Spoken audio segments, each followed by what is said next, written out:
Hi there, it's December the 2nd and we're continuing our progress through the book of Daniel, in Hebrew Daniel, meaning the Lord has judged, and here we come to chapters 9 and 10.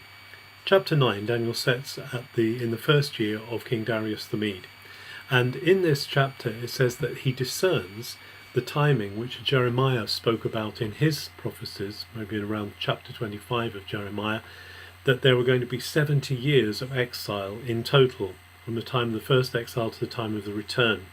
And so Daniel perceives that that time is coming around, and so he begins to pray. He sets himself to pray. And most of chapter 9 is an amazing prayer by Daniel. Now Daniel is appealing to God as the one who keeps his word, the one who keeps faith with his people, even though his people have not followed him.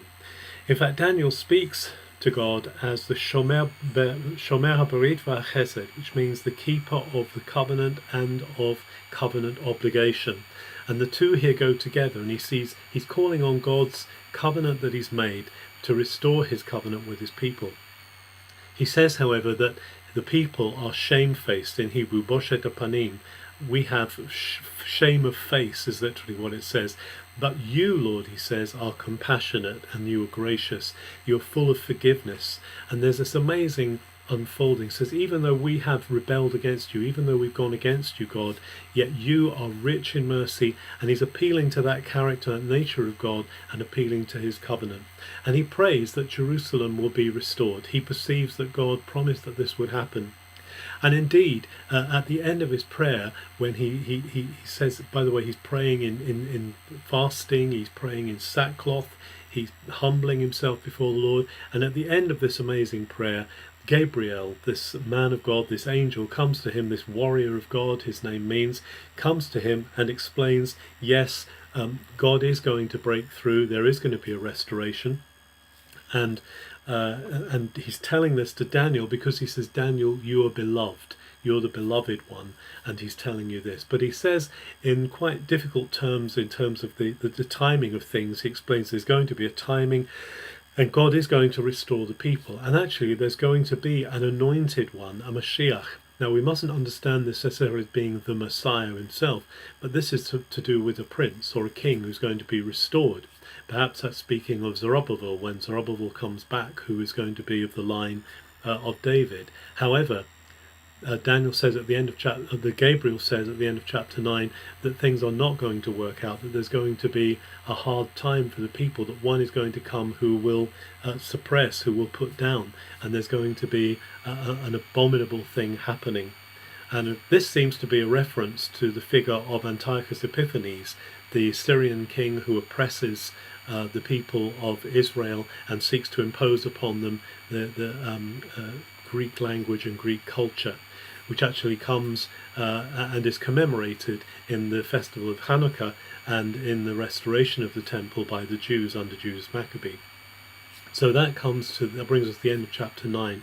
In chapter 10, Daniel is experiencing again, and this now is in the third year of Cyrus. It's in the year of the next king, the king of Persia, and Daniel is experiencing more visions and more breakthroughs, and this is in the midst of his continuing to mourn and continuing to pour out his heart before the Lord. He doesn't eat fine food, and he's standing beside the river Hiddekel, and he sees a man clothed beautifully, clothed in linen and with gold around his loins, and he said it's one like the Son of Man. So this is a visionary, this is the visionary figure who is now speaking to him, and this man is saying that you are beloved. Yes, you are one that the Lord is going to give understanding to, Daniel.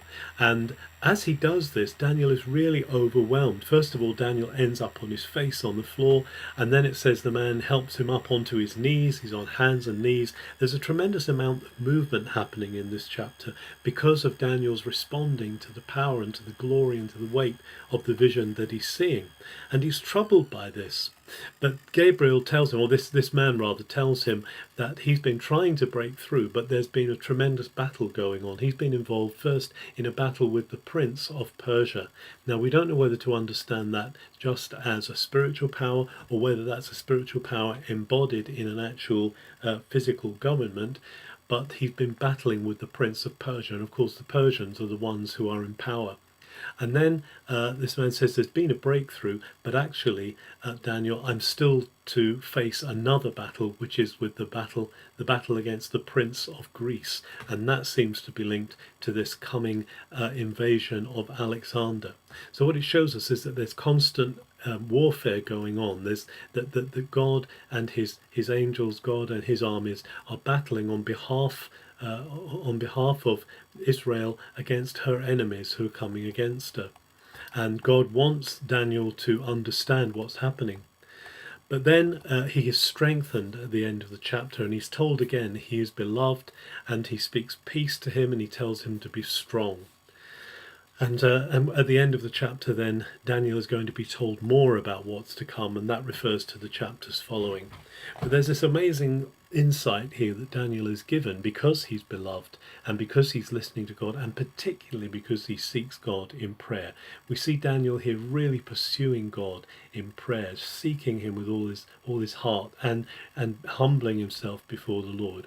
It's really important we learn from this that we need to be also seeking God for our situation, because God wants to let us in. God wants to help us to know how to battle and how to triumph over the things that are coming against us. But like Daniel, we need to be constantly going to God, saying, God, we are in need. Yes, we've gone away from you. Yes, we've walked in our own ways. But you, Lord, are the keeper of the covenant. You are the keeper of covenant grace. You are the one who is compassionate. You are the one who can meet us in our need. Have a very good December 2nd.